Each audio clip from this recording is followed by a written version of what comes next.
Mel Robbins. Oh my gosh, thank you. Absolutely. You called me the master of motivation, and I think motivation is complete garbage, so maybe we should start there. That is a perfect place to start. So I totally agree with you. But why do you say that? I do 100%. Now, I said that in the spirit of, I know what you're trying to do, so it is meant with absolute reverence. But why do you say that it's garbage? Well, and we'll talk a lot about this, but I think it's garbage because at some point we all bought into this lie that you got to feel ready in order to change. Yeah. We bought into this complete falsehood that at some point you're going to have the courage. At some point you're going to have the confidence, and it's total bullshit, frankly. Are we allowed to swear on this show? Absolutely. Okay.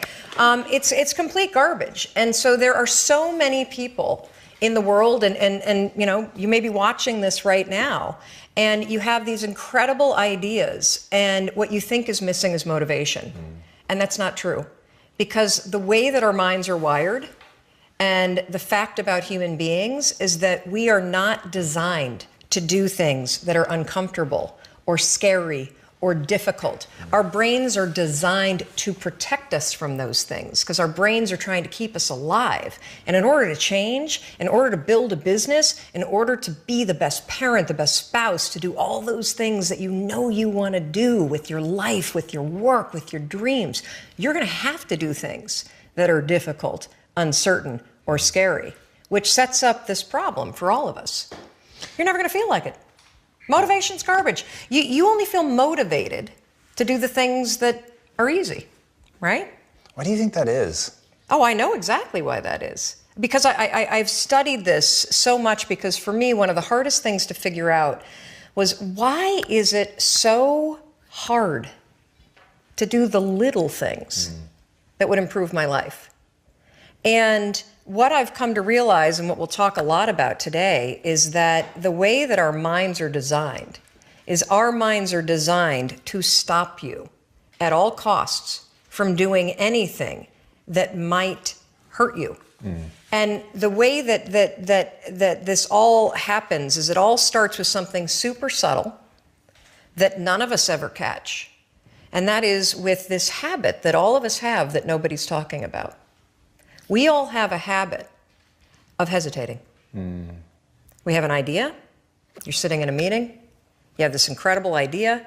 And instead of just, saying it, you stop and you hesitate. Now, what none of us realize is that when you hesitate, just that moment, that micro moment, that small hesitation, it sends a stress signal to your brain. It wakes your brain up, and your brain all of a sudden goes, oh, wait a minute.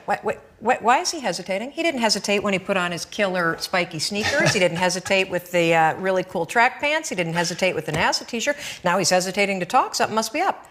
So then your brain goes to work to protect you. It has a million different ways to protect you. One of them is called the spotlight effect. It's a known phenomenon where your brain magnifies risk. Why? To pull you away from something that it perceives to be a problem.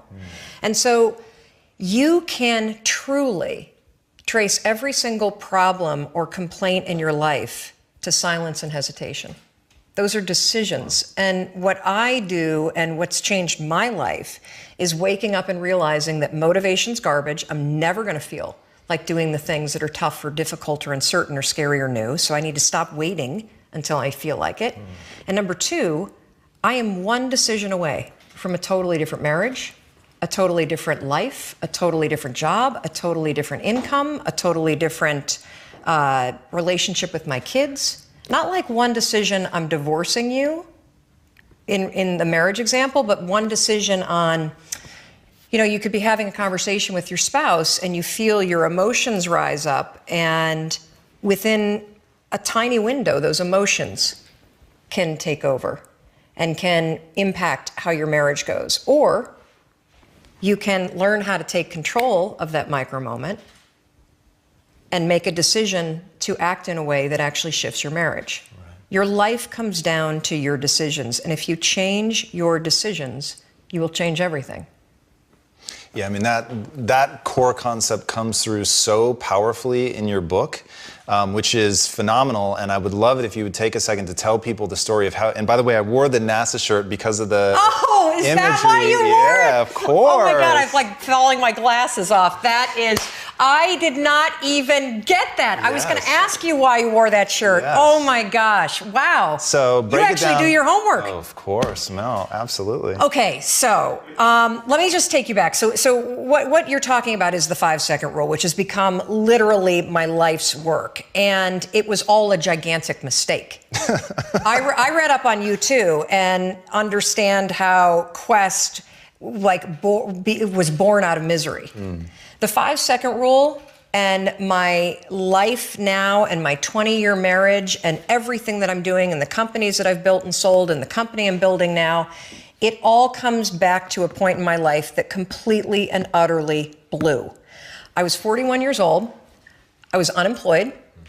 My husband had started a restaurant business, which was his dream. This is actually a funny story. When he got laid off from a big job in high tech, and I think he was really relieved. You know how a lot of us wait to quit our jobs and then we get laid off and we're like, yes.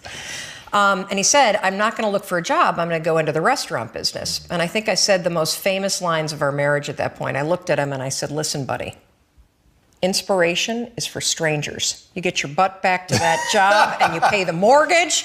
And again, micro moment where I'm being a jerk instead of being a supportive wife. But that's an example of where when he said he was not going to go get a job, but he was going to start a business, the first thing that was there was fear. Right. And so fear was making the decision for me. God, I love that you can share that, though. That's so powerful. Well, so what happened is the first restaurant was a home run. And of course, what do you do when things are successful? You grow it. You grow it really big. And so they decided to raise some money. And we threw in our home equity line, the kids' college savings. They tried to open a second and a third, and at the same point, a grocery store chain encouraged them to go into wholesale. So it basically got way too big, way too fast, and the wheels started to come off. And they came off so badly that the second restaurant failed, and they held on to it for too long, like a lot of us do. It's another trick our brains play on us called sunk costs. When you throw a ton of time and a ton of money at something, it's really hard to let go of it. And if you haven't done it in business, we all have a relationship in our past, stayed way too long. That was a trick your brain played on you. So by the time that they closed the second restaurant, it was an $800,000 loss. Ooh. I mean, that meant our entire home equity line gone. Right. It meant kids' college. I get just choked up just thinking about how terrifying it was. And so I found myself at the age of 41, like just feeling like a complete failure. And so did Chris. And to make it worse, not only had we lost all of our savings, but so many friends and family members had invested. And so there was this real tension between the truth of what was happening and what you had to do in public, because it was a public business. Shame, failure, embarrassment, and the liens started to hit the house. The phone started to ring, and it was nothing but collection calls. And I just remember feeling this tremendous shame. And at some point, I think we all hit that moment in life where things just are not going how you thought they would go. And what's amazing about those moments is we all respond very differently. So my husband, he would spring out of bed and he would head right out that door, 6 o'clock in the morning, and he would go meet his partner and they would go to the bank and they would dig right in and they would face their problems head on. And he's also a smart guy. I mean, he did not want to be in the house when yours truly woke up because I was a raging bitch at that point in our lives. And the reason why is because when you're scared and you're afraid and you're jealous and you're overwhelmed with emotion, it is so much easier to point the finger at other people. That's a decision, by the way. Sure. One you may not be aware that you're making, but you're still making it. So what would happen to me is the exact opposite. Is Chris would be gone, the alarm would go off at 6 o'clock in the morning, and I would lie there.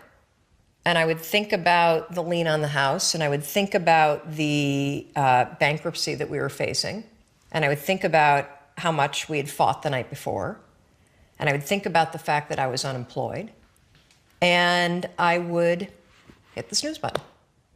I mean, why would you get up when your life is like that? Why would you? I mean, I needed confidence. I needed courage. I was so tapped out. And you know, in the scheme of life, hitting the snooze button is not that big of a deal. But here's the thing about life. None of us wake up and say, today is the day I destroy my life. What we do is we kind of check out because it feels overwhelming, or we check out because we're afraid, or we check out because we start listening to self-doubt, and then we make these teeny tiny decisions all day long, and we don't even realize it. Decision to not get up on time, a decision to not eat the right thing, a decision to snap at your kids, a decision to not speak in a meeting, a decision to not look for a job, a decision to not deal with your finances, a decision to not call your parents, like whatever it is. All day long, these tiny decisions that take you so far off track. And then you wake up like I did and you look at your life and you think, how the hell did I get here? And more importantly, how do I get back over there? And you have no idea. And so I was so trapped. And I know from your story, you felt the same way. Like you knew that there was more in store for you, but you couldn't figure out, how do you close the gap? How do you find the power that's in you? How do you discover your greatness? How do you solve these problems? It feels so overwhelming when you can't. I mean, I would go to the grocery store and the items would scan and I would be sitting there readying my excuse because there was no way that my check card was going to clear. Wow.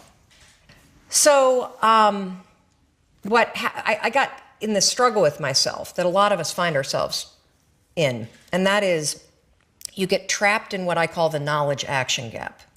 You know what to do, but you can't seem to make yourself do it, right? I mean, every one of us is one Google search away from a list of instructions that if you follow any of them, it will change your life. But how do you get out of your head and stop thinking about what you need to do and actually do it? And in my case, this stuff was pretty easy. Get up on time, make breakfast for the kids, get them on the bus, start looking for a job. Be nicer to Chris. Don't drink so much.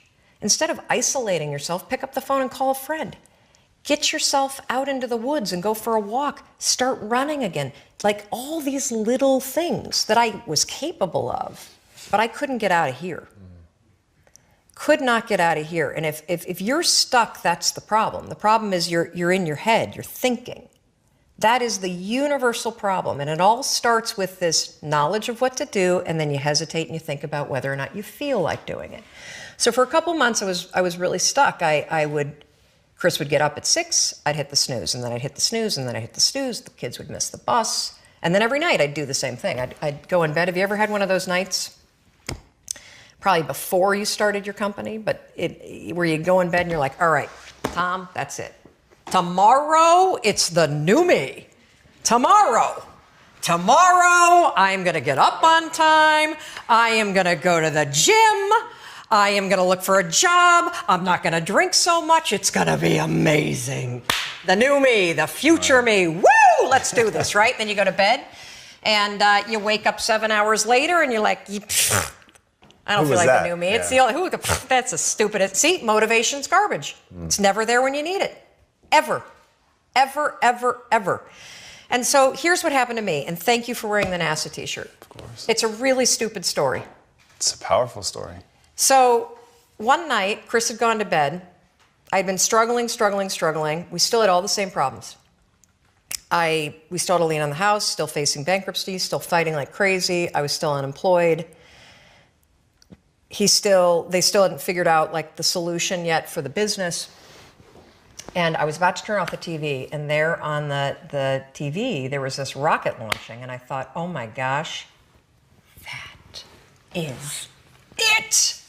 I am going to launch myself out of bed like a rocket ship, like NASA, right here, had launched me out of that bed. And I'm going to move so fast that I don't think. I'm going to beat my brain.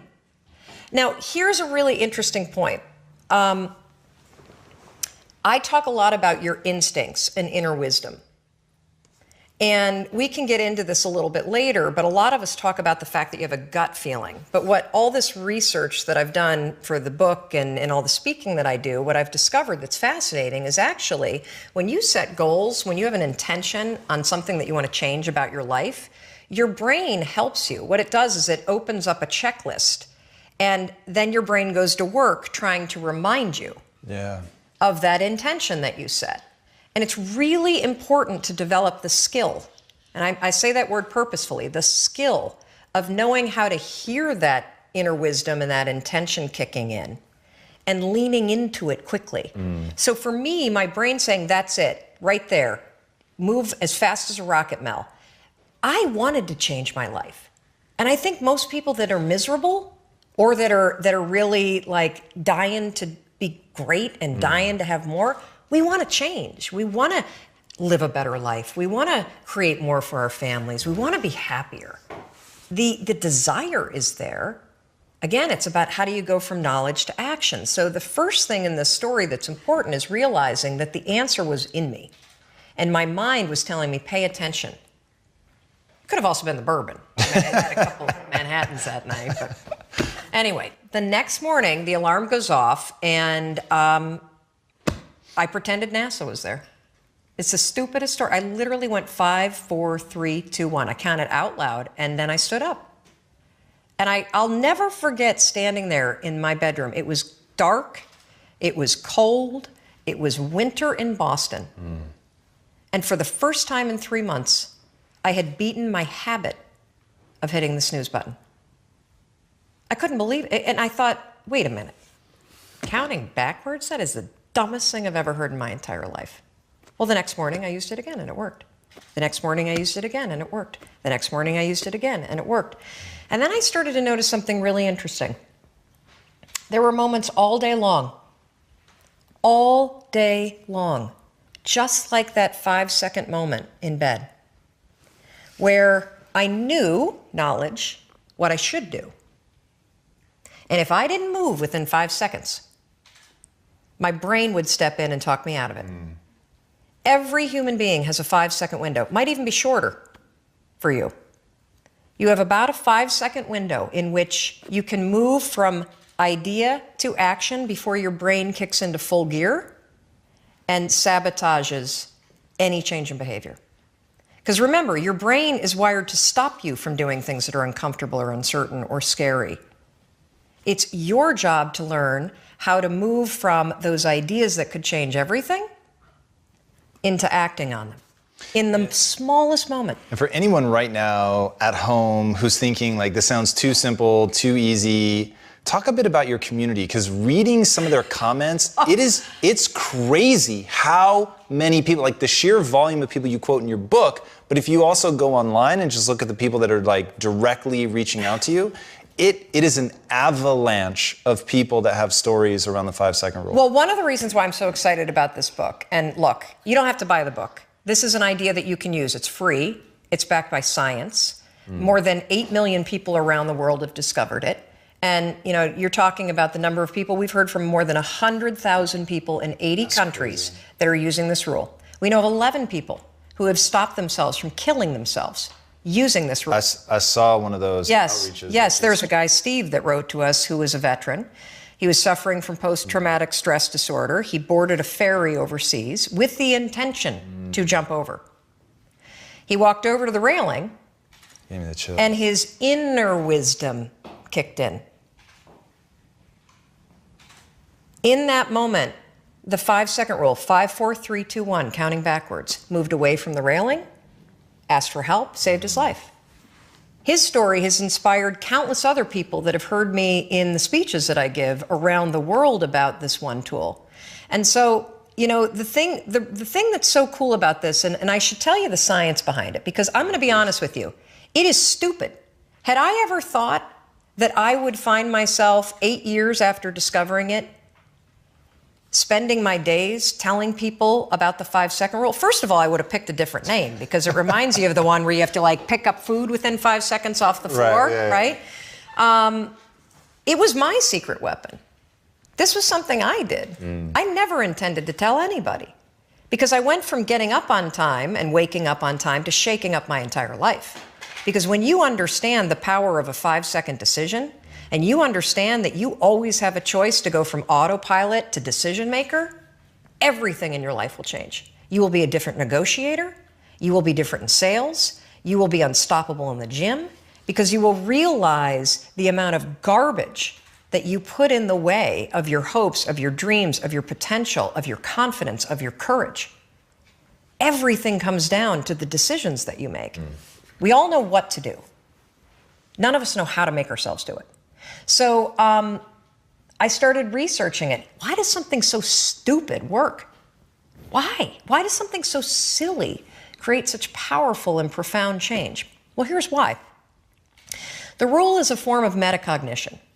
Metacognition is a fancy pants term that means something real simple. You can outsmart your own brain in furtherance of goals.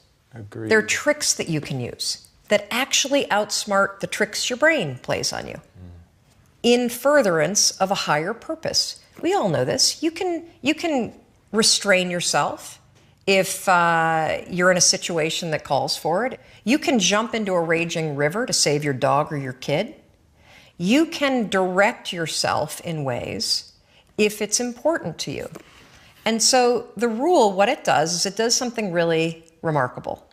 When you count backwards, 5, 4, 3, 2, 1, what you're actually doing is you're interrupting what researchers call habit loops that get encoded as closed loop patterns in your basal ganglia. That's the part of the brain where your feelings, where your emotions, every habit that you have, which is nothing more than behavior that you repeat that you don't even think about. I've heard it referred to as a gearbox. Yeah. To shift your attention from one place to another. And so when you go 5, 4, 3, 2, 1, it interrupts what's going on here that's spinning without you thinking, and it moves and awakens your prefrontal cortex. So when you hit 1, your habit has been interrupted. So you've interrupted self-doubt. You've interrupted maybe snapping at your kids. You've interrupted the desire to grab for a drink. You've interrupted procrastination. You've also, by counting backwards, done an action. It's awakened your prefrontal cortex. That is the part of the brain that you need that's awake when you're changing behavior, when you're learning new things. When you hit 1, it's also a prompt. So in the language of research, you'll hear people talk about starting rituals. That is something that's proven to help you learn a new habit. The 5-second rule, when you repeat it, becomes a starting ritual that triggers you to act with confidence, that triggers you that this is a moment for courage, that triggers you to shift gears. And because you've also done the manual work of awakening the part of the brain that you need to change, you've set yourself up for success. It doesn't work if you count up, because you can keep going. And also counting up doesn't require focus. If you count backwards, 5, 4, 3, 2, 1, it again awakens the prefrontal cortex and it prompts you to move. When you start to use it and then you read about it, you'll see that it's being used all over the place. They use it in the armed services in order to align troops and get them to start an exercise. They use it at elementary schools, 5, 4, 3, 2, 1, at big assemblies to get a huge room full of kids to stop talking. Really simple and interesting example, yeah. Because it requires you to focus. It's not a habit. It will become a habit that prompts you to have confidence and courage. But in the beginning, it interrupts patterns of behavior that you do on autopilot. It helps you assert control, and it teaches you how to become the kind of person that moves from thinking about something to actually doing it.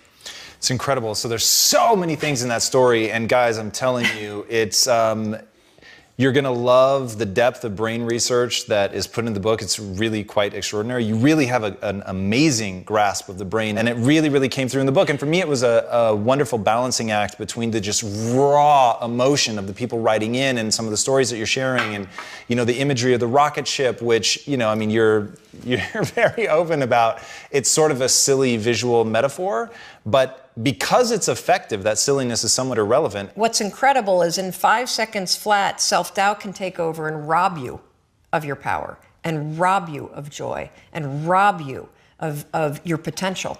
Or, in 5 seconds flat, you can actually use one stupid little trick to push yourself to grab it.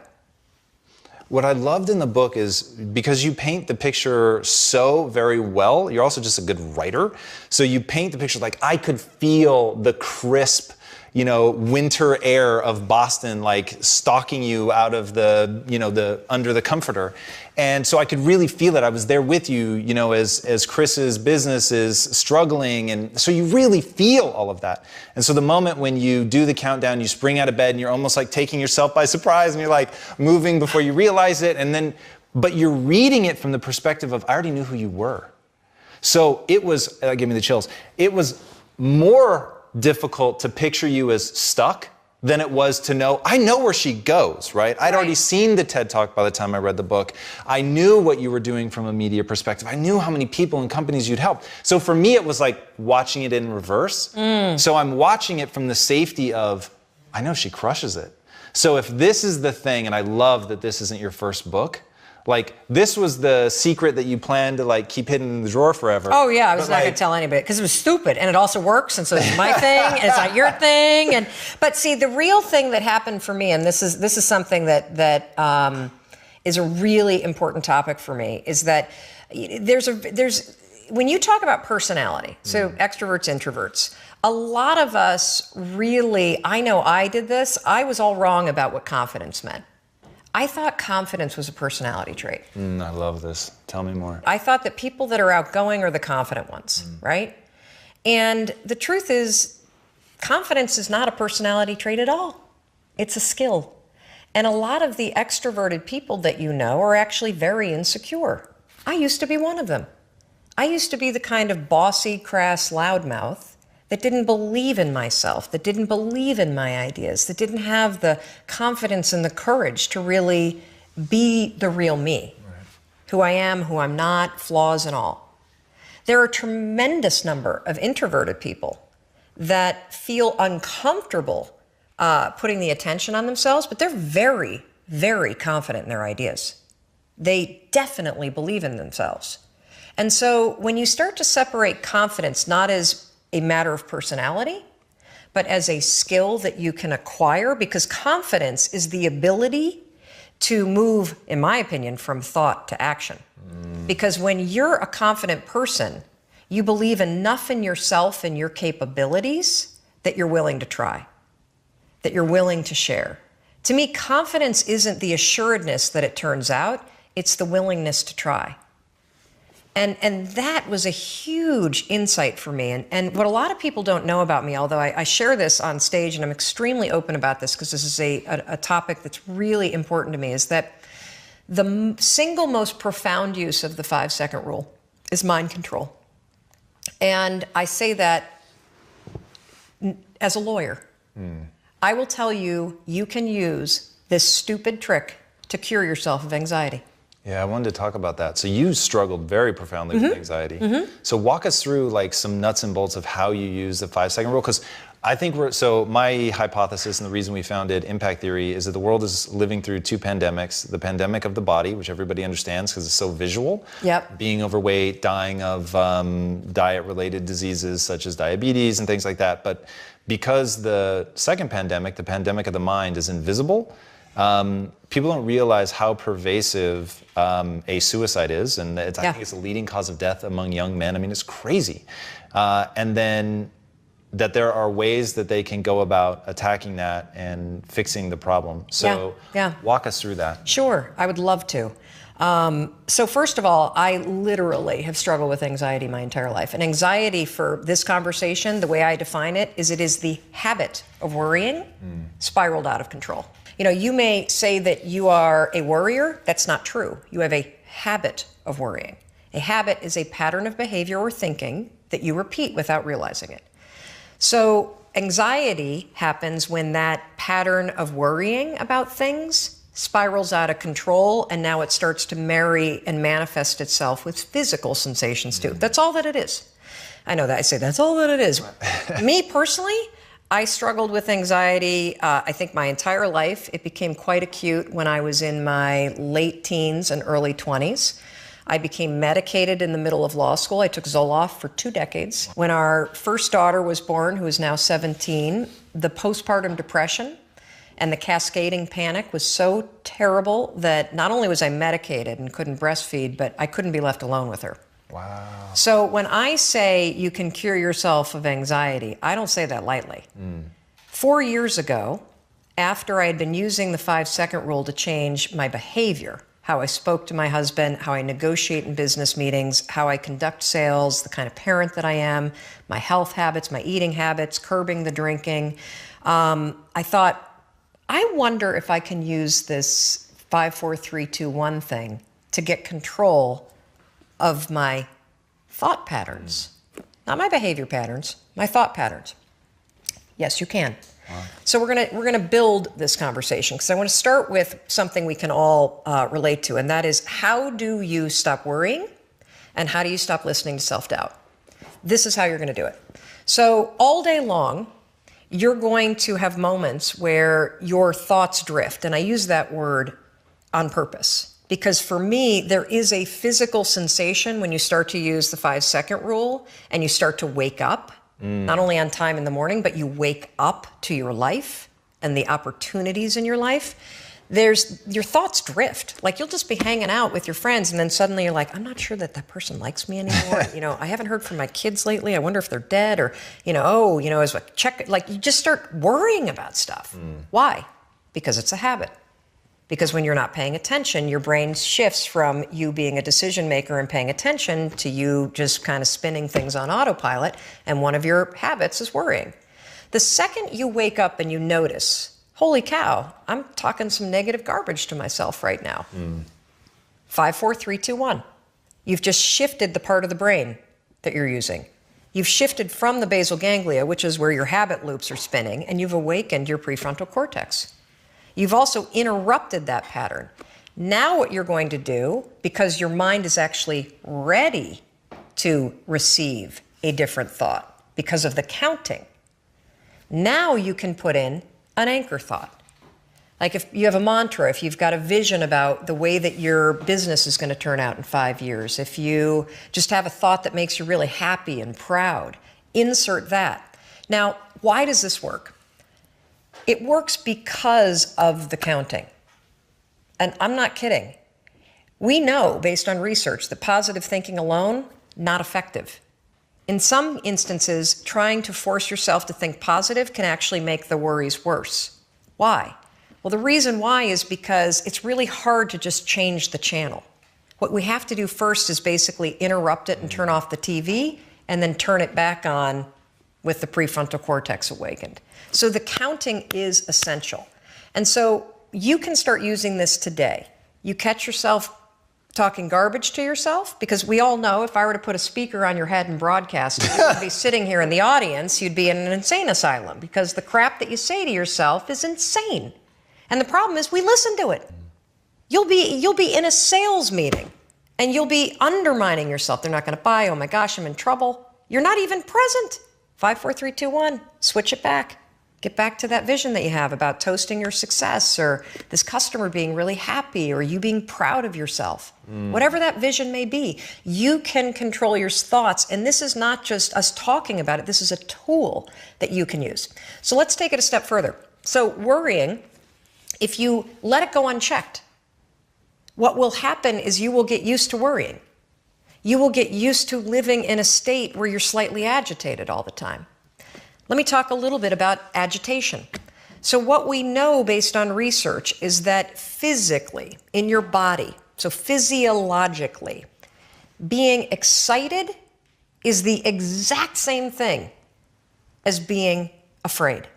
Let me say that again, because it is so important. In your body, being excited is the exact same thing as being afraid. Your body doesn't know the damn difference. Your heart races, your armpits sweat, you're like, you may get tight in your throat. Your cheeks may get pink like mine do when I get excited. The only difference between excitement and fear is what your brain says. And the problem is, if you have a habit of worrying, guess what you're going to tell yourself is going on? That you're like freaking out. That you're not excited, that something must be wrong. Oh gosh, why would you say something's wrong? Because you got a habit of saying that all the time. Even as I became a speaker for a living, or I'd be on CNN, when I first started doing it, I would be freaking out backstage. But even though, just last week, standing backstage, about to go on, 8,000 people, heart races, armpit sweat, my hands get clammy. I'm not nervous though, not at all. I'm excited. And so I developed this technique, and research out of Harvard, not based on my technique, but something very similar, proves that if you basically, right before you're about to do something, take a test, run a race, public speaking, a business negotiation, ask somebody to marry you, whatever it may be that gets your heart racing, just do this. Go, I'm excited. I'm excited to give that speech. I'm excited to ask him or her. I'm excited to do this race. I'm excited. Because what happens is you give your brain context, so your brain doesn't escalate the stuff going on in your body. Your brain's not worried. Make sense? Yeah. So you can combine this with the 5-second rule.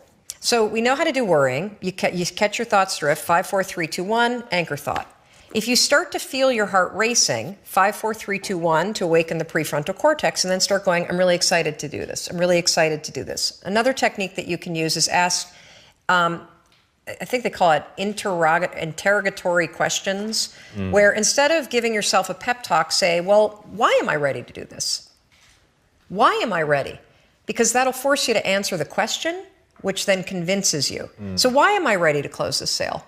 Why am I ready to give this speech? Why am I ready? So those are two strategies that you can use backed by science that are proven to actually make your performance be much better. Now let's take it a step further to anxiety. So anxiety is what happens when the habit of worrying spins out of control, your body gets really agitated, and then you allow your mind to escalate it into a full-blown panic attack. So for those of you that have not had the pleasure of having a panic attack, let me explain what it's like. So have you ever been in your car and you're driving down the road and you go to change lanes and all of a sudden there's like, oh my God, there's a car right there, right? And you swerve a little bit and then your heart's like, and you may sweat a little bit and you grip the wheel really tight and you're super locked in on the road ahead of you.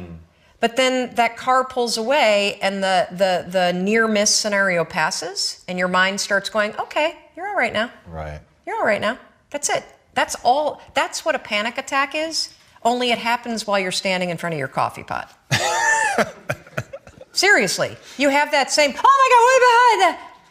And your heart's racing, and the problem for your brain is that your brain can't look around and say, holy cow, we almost got hit by a car. Right. Your brain's saying, what the hell is wrong with her? She's making coffee and she's freaking out. And so now your brain has a problem. Because what's your brain's job? It's designed to protect you. So your brain will now do whatever it can to magnify the problem. Remember, we talked about the spotlight effect. It'll start telling you all kinds of crazy stuff because it can't figure out contextually what the hell's going on. She's just making coffee, now her heart is racing and she's breathing really. Holy cow, maybe she is having a heart attack. A lot of people that have panic attacks say, I think I'm dying, oh my God, what's happening? Wow. Or you'll see them do the deer in the headlights thing where they got to get out of the room. That is the spotlight effect in your brain, now taking control and magnifying everything to get you out of whatever it was. So here's how you use the 5-second rule. You use it to stabilize your thoughts before the panic escalates. And then what happens is it drifts into worry and then it disappears. Right. So the second you feel worry, you catch it, you train yourself to do that. If you start feeling yourself getting, your heart racing, you can 5, 4, 3, 2, 1 and use the I'm excited, I'm excited. If that doesn't work, literally 5, 4, 3, 2, 1, and just give yourself an anchor thought, literally, of you being okay. I'll give you another quick example because this is one that we have a tremendous number of success with, and people that hear the example use it immediately and are blown away. I used to be terrified of flying. Terrified. Every bump I'd be freaking out. And so I started using this strategy with the plane. So the second that you feel yourself getting nervous, 5, 4, 3, 2, 1, and then your anchor thought is a vision of what you're going to do when you get to where you're going. So when I get on the plane tomorrow to fly back to Boston, I'll think about walking in the house and the place is like a disaster. It'll look like everybody's stuff got loaded into a cannon and fired all over the first floor. And so if we hit turbulence, 5, 4, 3, 2, 1, I'll think about that vision because cognitively for my brain, if I'm walking in the house and it's a disaster, the plane made it. That's the power of this. It's incredible. Incredible. What I love about you, Mel, is that I love how raw and real you are about your own situation, because people are going to look at you and the first thing they're going to want to do is make you extraordinary as a way not to have to live up to your standard, because what you've accomplished really is astonishing, and seeing you on stage is unbelievable. Unbelievable. You're so good at that, and I know that it comes from working your ass off, but wow, it's very, very impressive. Thank you. But then that you use techniques Like that you've got answers for, how have I done this? I've done it like this. And I've had guests sit across from me that's not their shtick, right? Like they have done truly extraordinary things with their life, but they seem just like totally blind to how they did it. And the fact that you can walk people through it is so cool. Well, I think we're all flawed. And that's the beauty of who you are.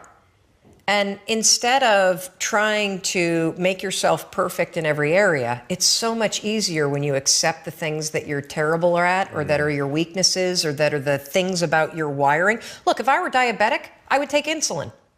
I happen to be somebody that's wired for anxiety. Right. No big deal. So figure out how to, instead of fighting those things, actually trick it.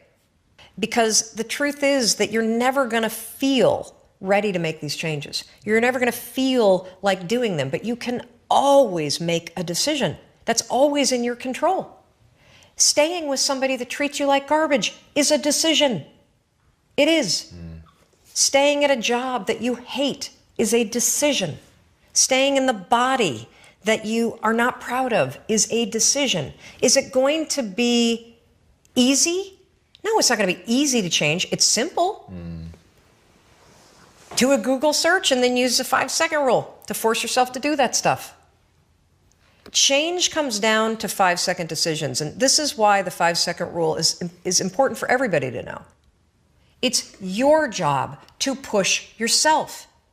And I don't care if you're Dr. Martin Luther King Jr., or you're Michelangelo, or you're Lin-Manuel Miranda, who wrote Hamilton, you will struggle with self-doubt. And everybody that you admire, everybody, and the list is the same for everybody. Oh, Oprah Winfrey, and I want to be like, Tom, and I want to be like, Branson, and I want to be like Jay-Z, and I want everybody's list is this, Bill Gates. And do you know what those people do? They do not have the habit of hesitating. They trust themselves. All right, really fast before we go, tell us about the $1 Million Mornings and setting yourself Oh, up. yes, I have a gift. So here's the thing. I did one thing other than the 5-second rule that has changed my life, my marriage, everything. I do not have the phone in my bedroom. The phone is designed by people, like your phone, you should not have your phone in your bedroom. And here's why, because what's on your phone is not your dreams. What's on your phone is stuff that's been designed by people that study game theory. You know why you check your email all the time? All the time. You know why you're constantly looking at your phone? It's called random rewards.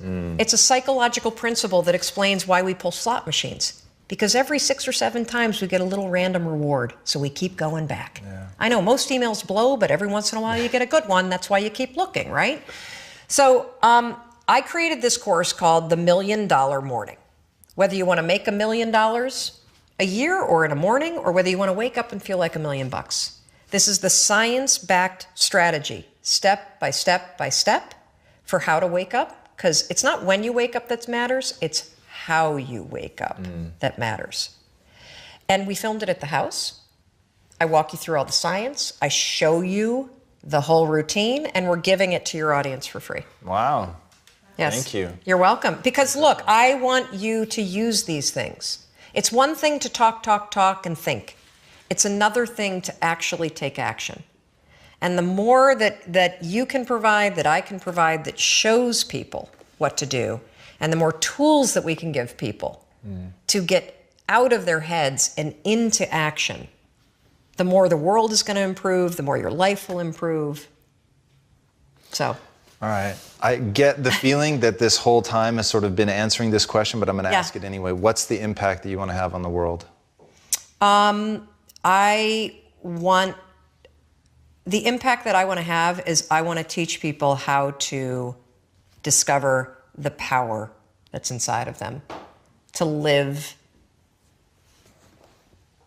fully